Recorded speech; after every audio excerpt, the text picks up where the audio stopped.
মির্জা গালিব একবার সৌন্দর্যের প্রতি বিতৃষ্ণা হয়ে বলেছিলেন, যেদিন আমি ময়ূরকে সাপ খেতে দেখেছি তখন থেকেই সৌন্দর্যের প্রতি আমার ঘৃণা।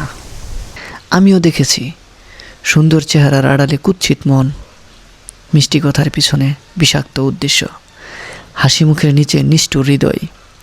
ময়ূর সুন্দর, কিন্তু সে সাপ খায়। মানুষও তাই, বাইরে সুন্দর, ভিতরে বিষাক্ত।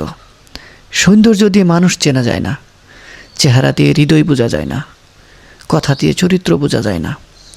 গালিব সাহেব ঠিকই বলেছিলেন, সৌন্দর্য প্রতারণা করে আর আমরা প্রতারিত হই। আকাশের বিশালতার চেয়েও ভিতরের শূন্যতা অনেক বড়। তবু আমি প্রতিদিন আলো নিভে গেলেও নিজের অস্তিত্বটাকে জোর করে বাঁচিয়ে রাখি। হারিয়ে যাওয়া কাহিনীর শেষ পাতায় আমি প্রতিদিন নতুন আশার দাগ খুঁজি, যেন ভাঙা স্বপ্নের ধ্বংসস্তূপ থেকে আবারও দাঁড়ানোর একটুখানি কারণ পাই।